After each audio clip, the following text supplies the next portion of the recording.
Thank you. Thank you. I could say that, just as I go forward, the writing process gets a little bit easier, and I'm able to define my ideas and descriptions and everything. And especially with this book, I mean, it's just a lot of issues that were so personal to me for a long time that have just kind of gone over and over in my brain, just being driven nuts by this stuff. I wanted to try to put it into a fictional story, and I felt like people could kind of cling on to a lot more truth if they read it amongst the fictional story as opposed to just facts being spit at them. Because that can grow old after a little while. But I love it. I mean, I feel it's funny that it took me It's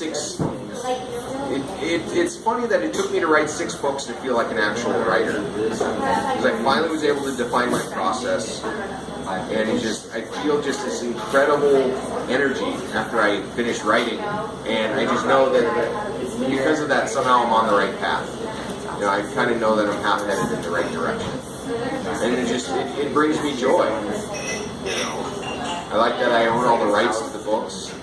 How one day I'll have some marketing help behind me, because my percentages are just, everything's just great right now. The setup's great. I need a little advertising, marketing. Anybody watching this out there, But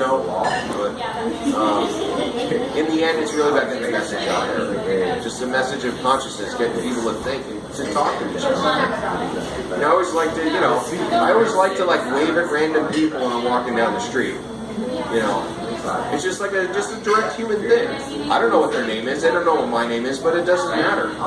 It's just about being human to somebody. And I always thought, because sometimes you wave, and sometimes somebody with a frown on their face just all of a sudden pops out and smile. And maybe that was the one thing to change their day. Some people look at you like you have a problem. Maybe because they're not used to people looking them in the eye. I don't know. Maybe it's a cultural thing. But it's like if you're like not even, if you're afraid to even wave at somebody down, walking down the street, how do we ever expect to get past some of these problems? Anything I can get people to talk to each other. It's not about judgment, it's about listening and talking. And yes, if somebody says something you disagree with, you should be able to say why you disagree with it. And the other person should hear that, and have a debate. But a debate that doesn't devolve into, personal attacks. And people wanting to fight each other at the end or whatnot. I've had some of my best conversations have been with people that I disagree with. But, it's because we're able to share ideas back and forth. And I've had some, I'm, admitted, probably pretty liberal person, but I've had some great conversations with some very very conservative people that have read my work. Because they know what I'm trying to say. I specifically don't name Democrats or Republicans in my book or any political party. It's not about that. It's about conscious and unconscious. And just because someone might find themselves on the right end of the spectrum doesn't mean that there isn't some conscious thought there. Maybe it's been fogged over. Maybe the people that have been in control for a long time have, kind of amplified their voices louder. I think that's half of the problem in Israel in general right now, or has been for the last probably 10 or 15 years, is they've had some very conservative people leading the government. I mean, you could say that they've had their Bush and Cheney running things. When Palestinians say we're not going to come to the negotiating table until we stop the settlements, and Israel saying, well, we're not going to stop the settlements until you come to the negotiating table, it's like, what do you do? I don't know. But I think the more we can talk about it and just kind of see each other as humans, the better. One of the big inspirations for this, and I didn't want to read part of this section because it's near the end of the book and it would kind of give away the story. And I always bring this up, and I love to bring it up to people who've never seen it or to check it out.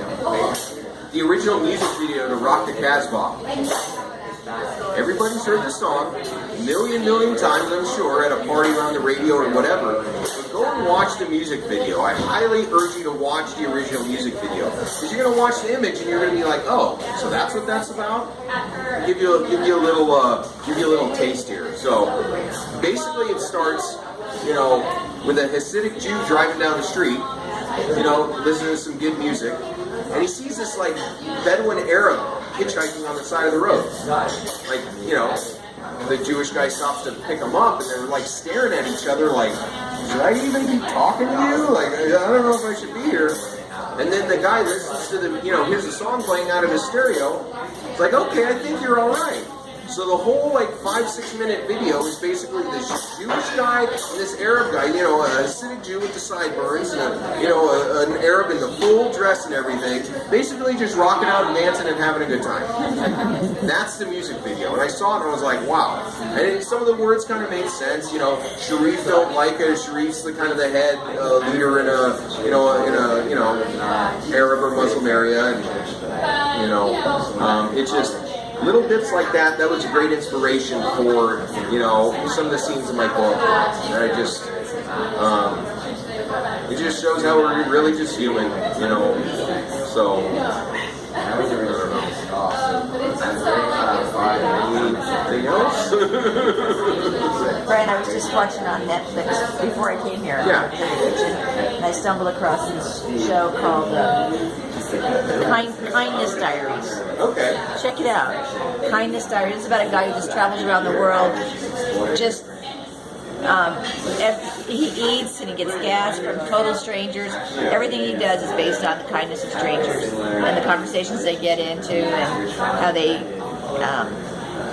want change in their lives and how he sometimes helps them. You'd really like it, I think.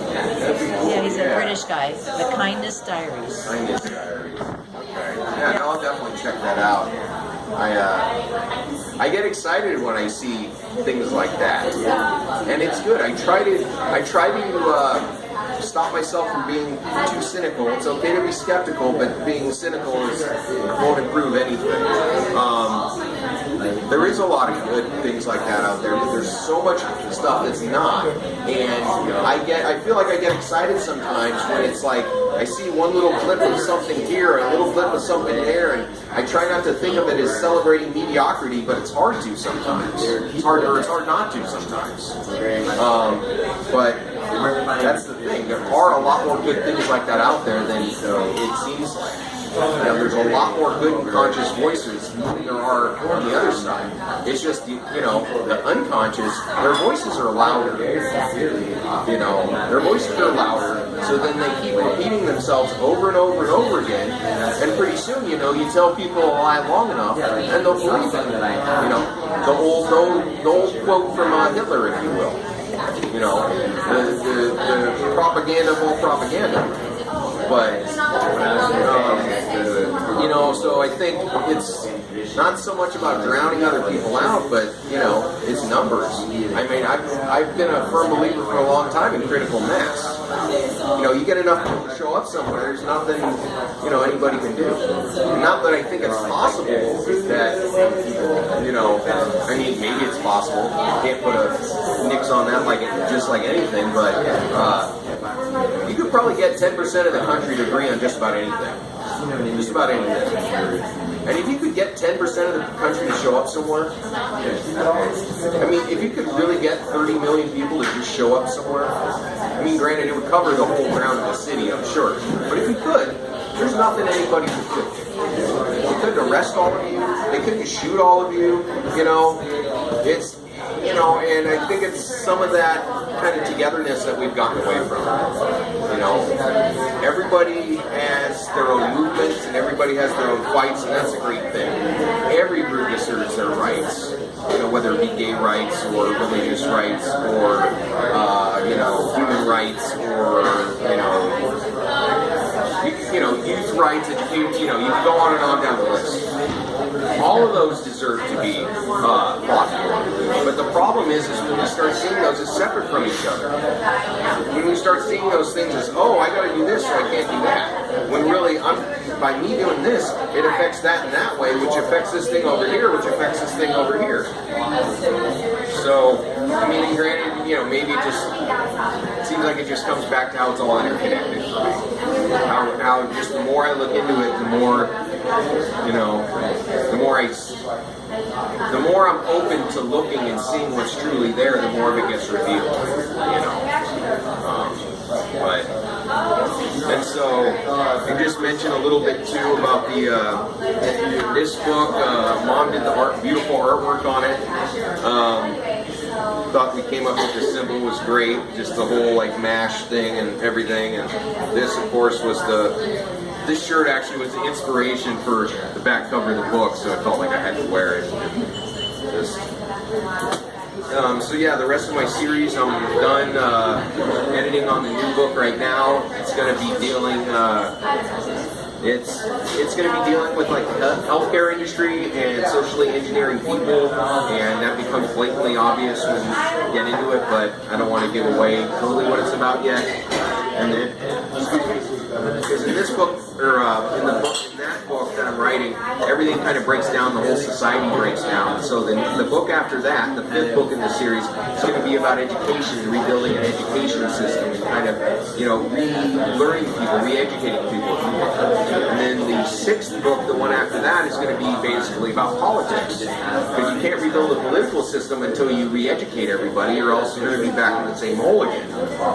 So then I'll have one more book to kind of wrap up the whole series, where basically by the end, everybody, you know, the end is basically, I'm sure, going to display what my idea of a perfect governmental system could be. Everything I think and know and dream of is going to be thrown out there. And people are going to see how good it can possibly get when we're really open and really conscious and really loving each other and all that. But at the same time, I'm also going to show how we can revert back immediately through choices. You know, we'll get there by choices, we devolve by choices.